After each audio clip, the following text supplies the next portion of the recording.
Chapter 1. The Warning Signs.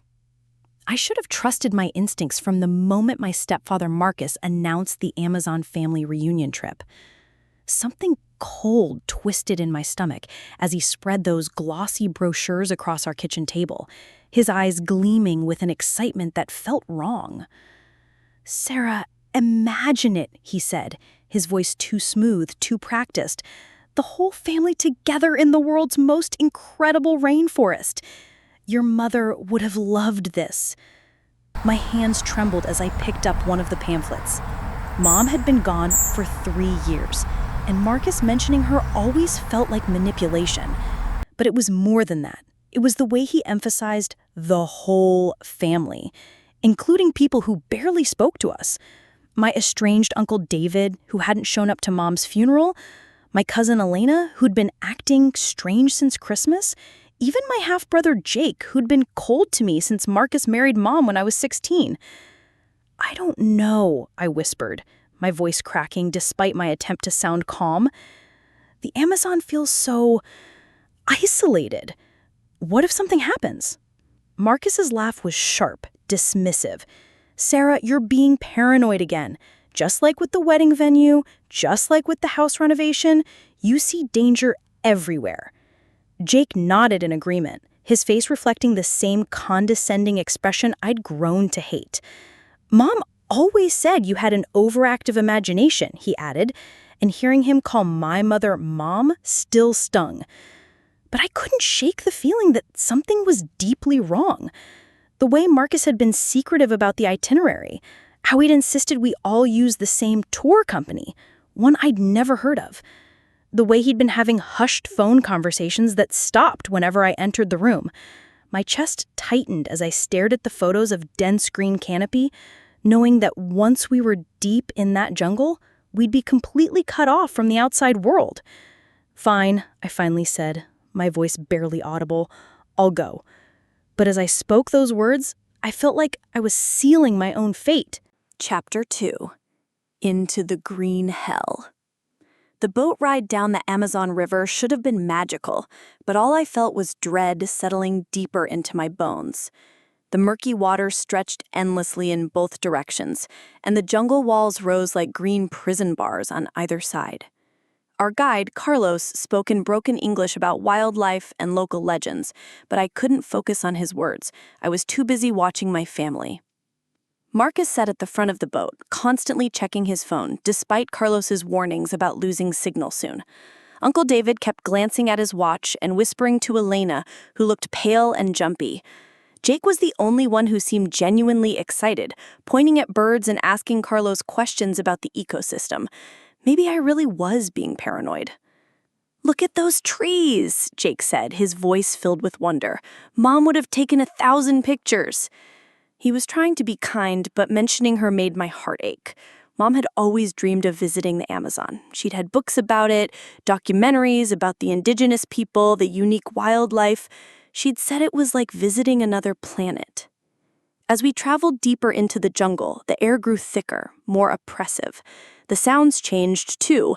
Fewer bird calls, more rustling in the undergrowth. Carlos's cheerful commentary gradually faded to nervous glances at the dense foliage. "We arrive at camp soon," he said, but his voice had lost its earlier confidence. When our phones finally lost signal completely, I felt truly trapped. The jungle seemed to close in around us, branches reaching over the water like grasping fingers. Marcus was still checking his dead phone obsessively, his jaw clenched with frustration. Uncle David had gone completely silent, his knuckles white as he gripped the boat's edge. This is it, I thought, watching the impenetrable wall of green slide past us. The boat's engine suddenly sputtered, coughed, and died. In the sudden silence, all we could hear was the jungle breathing around us, waiting. Chapter 3. The Compound. What Carlos called a traditional eco-lodge looked more like a military compound hidden in the jungle. High wooden fences surrounded a cluster of basic structures, and I counted at least 6 other people already there, none of them tourists.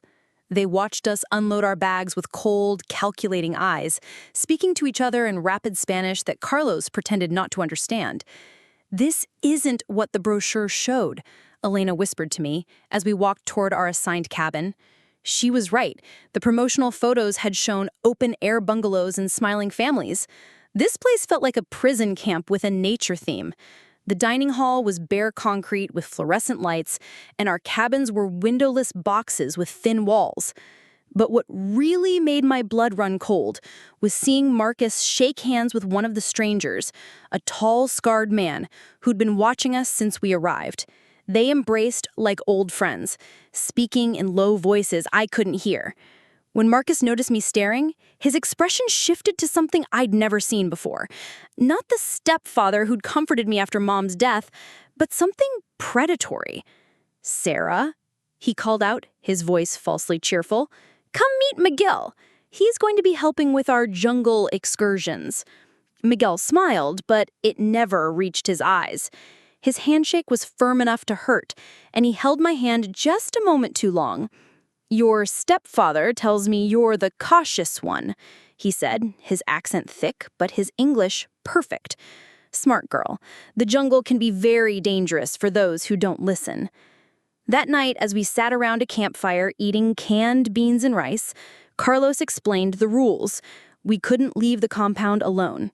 We couldn't wander off the marked trails. We had to stay together during all activities. "For your safety," he said, but the armed guards I'd glimpsed near the fence suggested otherwise. Jake seemed oblivious to the tension, chatting excitedly about tomorrow's planned hike, but Elena caught my eye across the fire, her face pale with the same fear I felt. Uncle David sat in shadow, avoiding eye contact with everyone, and Marcus was watching me with that new expression, like he was calculating something. As the fire died down and the jungle sounds grew louder, I realized the screaming hadn't started yet, but it would. Chapter 4, The First Disappearance. I woke up to Elena shaking me violently, her face streaked with tears. "Sarah, Uncle David's gone," she whispered, her voice cracking with panic. "His bed wasn't slept in, and his bag is still here. All his things are still here." My heart hammered against my ribs as I threw on clothes and followed her outside into the pre-dawn darkness.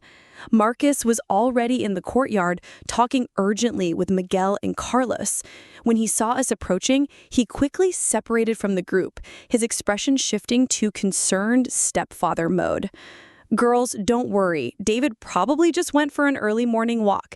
You know how he's always been an early riser." But Elena shook her head frantically. "No, you don't understand. He never went to bed. I heard him pacing in his cabin until around midnight, then nothing. And look," she pointed to the muddy ground near David's cabin door. Footprints led away from the building, but they weren't alone. There were other prints, deeper, heavier, boot prints. "Maybe he couldn't sleep and went to explore," Jake suggested, but even he sounded uncertain. The jungle around us was waking up with an orchestra of bird calls and rustling leaves, but there was something different about the sounds today. More agitated, more urgent. Carlos organized a search party, but Miguel insisted we stay in groups and follow only the established trails. "The jungle is very dangerous," he repeated, his hand resting on the machete at his belt. "Many tourists get lost and are never found." The way he said it felt like a threat rather than a warning. For 3 hours, we called David's name and searched every path within the compound's boundaries, but I noticed something that made my skin crawl. None of the other staff seemed particularly concerned about finding him. They went through the motions, but their eyes held no urgency, no real worry. They looked like people following a script. When we returned to camp empty-handed, Marcus pulled me aside. His grip on my arm was firm, almost painful. "Sarah, I need you to keep Elena calm. Don't let her panic the others. David will turn up. He always does." But his eyes betrayed him. For just a moment, I saw something that looked almost like satisfaction, like everything was going according to plan. Chapter 5, The Discovery. On our second day without Uncle David, Elena found his journal. She burst into my cabin holding a small leather notebook, her hands shaking so violently she could barely speak. "It was hidden under his mattress," she whispered. "Sarah, you need to read this. You need to see what he wrote about Marcus."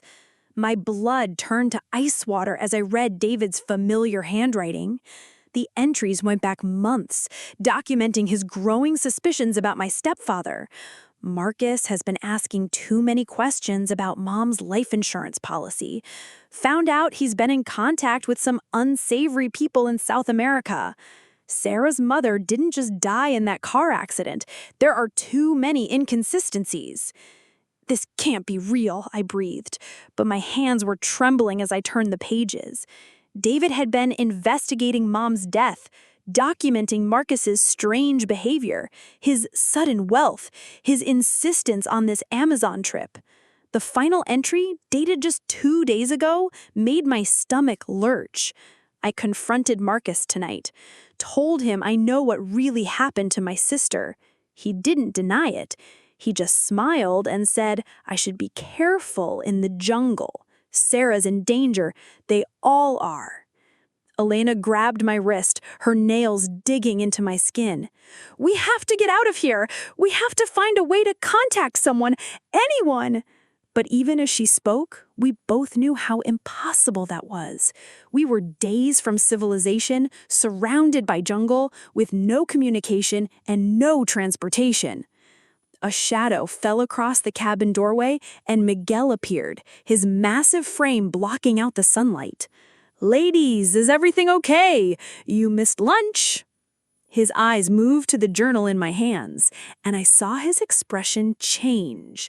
Not surprised, calculating. "We're fine," I managed to say, casually closing the journal and sliding it behind my back. "Just tired from the search yesterday." Miguel nodded slowly, but didn't move from the doorway. The silence stretched between us like a taut wire, broken only by the sounds of the jungle and my hammering heartbeat. "Dinner is at 6. Don't be late." After he left, Elena and I sat in terrified silence, both understanding that we'd crossed a line. They knew we knew. And in this green prison, there was nowhere left to run. Chapter 6. The Trap Closes. Marcus called a family meeting that evening, his face grave with fake concern. "I've made the difficult decision to cut our trip short," he announced, his voice heavy with false regret. "With David missing and everyone so upset, I think it's best we head home tomorrow morning." Relief flooded through me, until I saw Miguel and Carlos exchange a meaningful look behind Marcus's back. "That's probably wise," Jake agreed, though he looked disappointed. "This whole thing has been a nightmare." Elena squeezed my hand under the table, and I could feel her trembling. We both knew this wasn't about concern for our safety. This was about cleaning up loose ends before anyone else could ask questions about Uncle David. But as the evening wore on, it became clear that leaving wasn't going to be as simple as Marcus made it sound. Carlos informed us that the boat needed repairs that would take at least 2 more days. Miguel mentioned that the radio had mysteriously stopped working. Every escape route was being systematically closed off, and I could see the trap tightening around us like a noose. Late that night, I heard footsteps outside my cabin, heavy boots making their way through the compound. I pressed my ear to the thin wall and caught fragments of conversation in Spanish. Miguel's voice, angry and urgent, Marcus responding in English. It has to look natural, like the jungle claimed them. My blood turned to ice as I realized they weren't just talking about Uncle David anymore. Elena tapped on my wall, our prearranged signal, and I carefully opened my door. She slipped inside, her face pale with terror. "They took his journal," she whispered. "I hid it in my backpack, but when I checked just now, it was gone. They've been in our rooms." We held each other in the darkness, 2 girls who'd stumbled into something far worse than a family vacation gone wrong. Outside, the jungle sounds seemed different, more ominous, more threatening. Every rustle could be someone approaching. Every bird call could be a signal. As dawn approached, and neither of us had slept, we made a desperate decision. If we were going to survive, we had to stop being victims and start fighting back. But first, we needed to find out what had really happened to Uncle David. Chapter 7. Into the Darkness. Elena and I waited until the afternoon siesta when the compound grew quiet, then slipped away from the main buildings toward the jungle's edge. The fence was higher than it looked, topped with razor wire that glinted in the filtered sunlight. But Elena had found a section where the ground had eroded, creating a gap we could squeeze through if we were desperate enough. "This is insane," I whispered, as we crawled under the fence, branches tearing at our clothes and skin. "If they catch us..." Elena grabbed my hand, her grip fierce with determination. "Then we end up like Uncle David. At least this way we're fighting back." Her courage gave me strength, and together we pushed deeper into the green maze beyond the compound. The jungle was unlike anything I'd ever experienced, a living cathedral of sound and shadow. Every step took us farther from any hope of rescue, but also closer to the truth about what had happened to David. We followed what looked like a game trail, calling his name in whispers that were swallowed by the dense vegetation.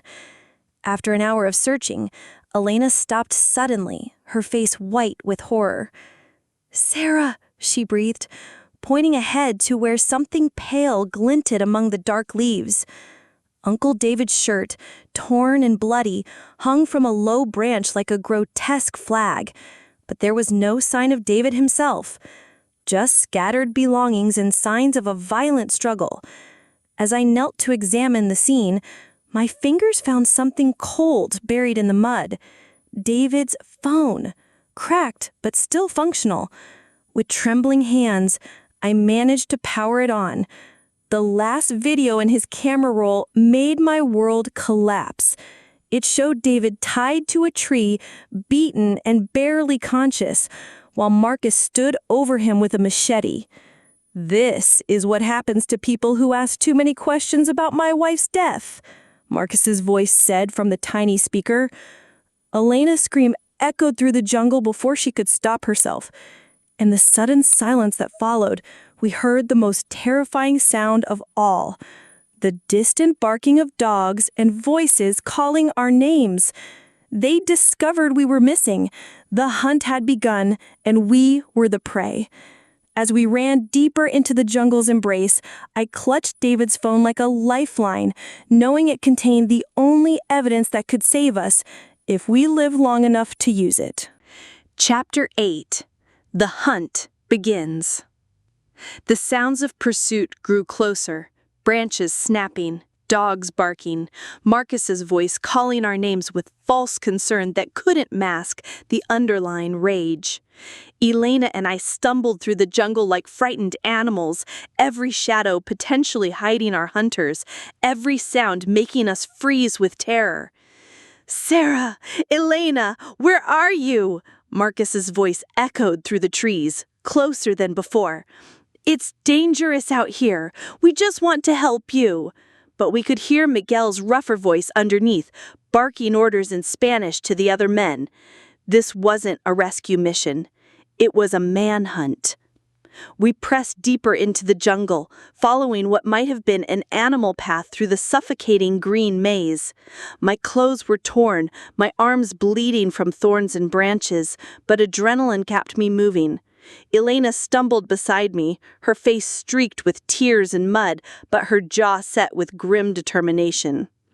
"We need to find water," she gasped, her voice barely audible over our ragged breathing. "They're tracking us somehow. Maybe the dogs can follow our scent, but water might throw them off." She was right, and after another desperate hour of running, we heard the blessed sound of running water somewhere ahead. The stream was narrow but fast-moving, cutting through the jungle like a silver ribbon. We splashed into it gratefully, letting the cold water wash away the blood and sweat while we tried to figure out our next move. "We can't go back," I said, stating the obvious. "They'll kill us." Elena nodded, her eyes hard with a resolve I'd never seen before. Then we go forward. We find civilization or we die trying. As we waded downstream, using the water to mask our trail, I kept David's phone clutched against my chest. The video evidence of Marcus's confession was our only hope of justice, if we could survive long enough to show it to someone. Behind us, the barking grew fainter, but I knew they wouldn't give up easily. Too much was at stake now. Marcus had killed my mother and Uncle David, and Elena and I were the only witnesses alive left. The jungle stretched endlessly ahead, dark and forbidding, but it was also our only sanctuary. We had to trust it to hide us long enough to find a way out of this green hell. Chapter 9. The Truth About Mum. That night, huddled together on a makeshift shelter of branches and leaves, I finally found the courage to watch the rest of David's phone videos. Elena held my hand as I scrolled through the files, each one revealing another piece of the horrifying puzzle that was my mother's murder. The first video showed Marcus at our old house, going through Mom's papers while she was supposedly at work. His movements were methodical, purposeful. This wasn't a grieving husband looking for comfort, but a predator searching for something specific. Insurance documents, bank statements, her will. Everything that would make him rich when she died. "I can't believe we trusted him," Elena whispered, her voice breaking with guilt and rage. "He comforted us at the funeral. He held you when you cried." I nodded, remembering how Marcus had seemed like the perfect stepfather, swooping in to save us after Dad left when I was 12. Mom had been so grateful for his attention, his apparent devotion. We all were. The next video was harder to watch. David confronting Marcus in our kitchen 3 months ago, accusing him of tampering with Mom's car. Marcus's mask slipped completely, revealing the cold killer underneath. "She was gonna leave me," he snarled at David.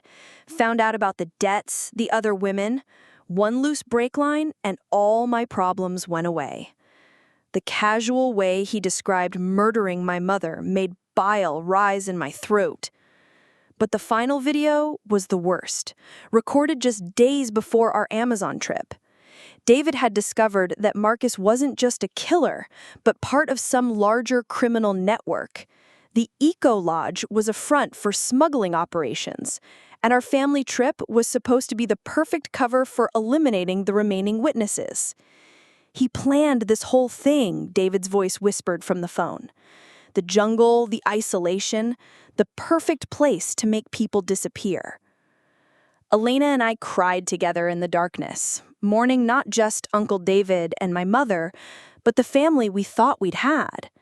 Everything had been a lie. Marcus's love, our safety, even this trip that was supposed to bring us together. As the jungle sounds surrounded us and the reality of our situation sank in, I felt something harden inside me.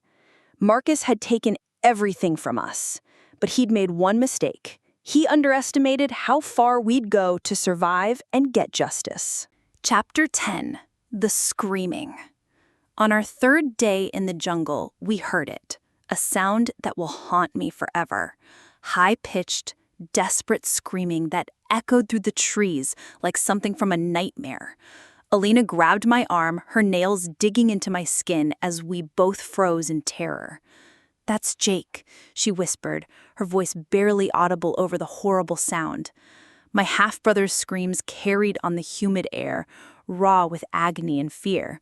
Part of me wanted to run toward the sound, to help him somehow, but Elena held me back. "It's a trap," she said, though tears were streaming down her face. "They're using him to draw us out." But the screaming went on and on until it suddenly cut off in a way that made my blood run cold. We crept toward the sound as quietly as we could, using every bit of jungle craft we'd learned over the past few days. What we found in a small clearing made me sick with horror and rage. Jake hung from a tree, barely alive, while Marcus paced below him like a caged animal. Miguel and 2 other men stood guard, their weapons casual but ready. "She has to come back," Marcus was saying, his voice tight with frustration. "Sarah's too emotional to leave family behind. She'll hear him screaming and come running." He was right. I almost had. But Elena's grip on my wrist kept me hidden in the shadows, watching my stepfather orchestrate my brother's torture as bait. "And if she doesn't?" Miguel asked, his tone suggesting this was just business to him. Marcus's laugh was cold, empty of any human warmth. "Then we kill the boy anyway and keep hunting. The jungle has plenty of places to hide bodies and plenty of animals to clean up the evidence."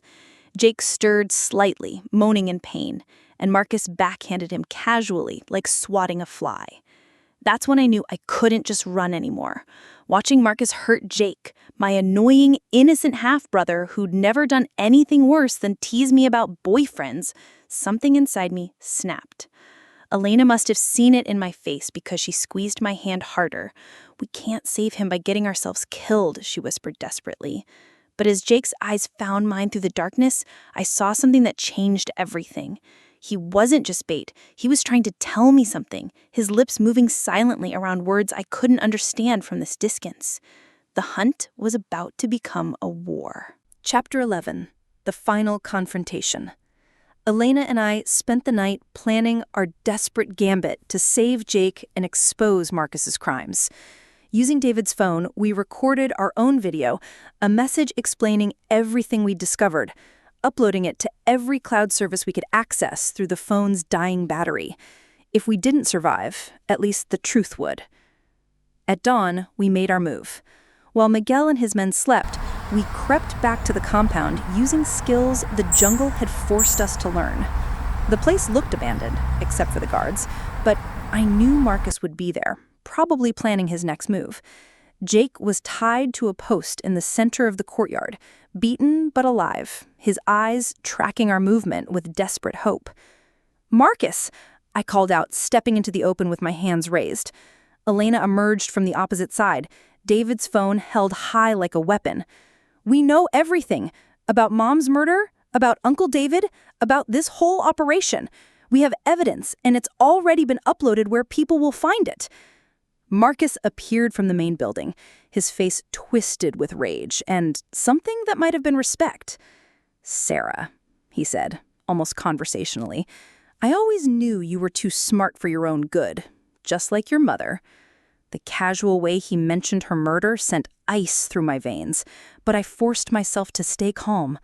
"Let Jake go," I demanded, though my voice shook with fury. "This is between us now." Marcus laughed, the sound echoing off the compound walls. "Oh, sweetheart, this stopped being about family the moment you ran into my jungle. Now it's about survival." He gestured, and Miguel appeared with several armed men, surrounding us completely. But Elena and I had expected this. At our signal, she hit play on David's final video, the one showing Marcus's confession, and held it high enough for everyone to see. The armed men shifted uncomfortably as they watched their boss casually describe murder, and I saw doubt creep into their eyes. Miguel's hand moved to his weapon, but he hesitated, clearly calculating whether Marcus was worth dying for. "You killed your own wife for money," Elena shouted, her voice carrying across the compound. "You brought us here to murder us all. Is this the man you want to follow?" The moment hung in balance, teetering between violence and justice. Then Jake, with the last of his strength, broke free from his loosened bonds and tackled Marcus from behind. The final battle had begun. Chapter 12. Justice in the Jungle. The compound erupted into chaos as Jake's desperate tackle sent Marcus sprawling. Miguel raised his weapon, but his men were already backing away, unwilling to commit murder for a boss they'd just watched confess to killing his own wife. Elena and I rushed to Jake's side as Marcus struggled to his feet, his face contorted with murderous rage. "You think you've won?" Marcus snarled, pulling a knife from his belt. "This jungle will kill you long before any rescue arrives. You're just children playing games you don't understand." But as he lunged toward us, Carlos, our supposedly loyal guide, appeared from nowhere and tackled him to the ground. "I heard everything," Carlos said, breathing hard as he wrestled the knife away from Marcus. You think I want blood on my hands? You think I want to explain to my family why I helped murder children? It turned out Carlos had been as much a prisoner as we were, forced to guide tourists into this nightmare by threats against his own family. Miguel and his remaining men melted away into the jungle like shadows, abandoning their employer now that the operation had collapsed. Marcus lay on the ground, defeated and exposed, the mask of respectability finally torn away completely. But I felt no satisfaction in his downfall, only grief for my mother, for Uncle David, for the innocence we'd all lost in this green hell. Carlos revealed that the compound had a working radio hidden in the main building. Marcus had lied about the communications being down. Within hours, we had contacted the authorities, and by evening, helicopters were thundering overhead. The rescue felt surreal after everything we'd endured, like emerging from a nightmare into brilliant sunlight. Jake survived his injuries, though he still has nightmares about the screaming. Elena and I testified at Marcus's trial, watching him get sentenced to life in prison for multiple murders. The evidence from David's phone ensured justice for Mom and Uncle David, though nothing could bring them back. The Amazon gave us horror, but it also gave us the strength to survive and the truth we needed to heal. Now, whenever I hear jungle sounds or see dense green forests, I remember both the terror and the resilience we found in that unforgiving place. The Amazon taught us that sometimes the only way out is through, and sometimes family isn't who you're born to, but who stands with you when everything falls apart. If this story moved you, or if you've ever had to face your own family secrets, let me know in the comments below. Hit like if you believe justice can emerge from even the darkest places, and subscribe for more emotional travel stories that explore how our journeys can change us forever.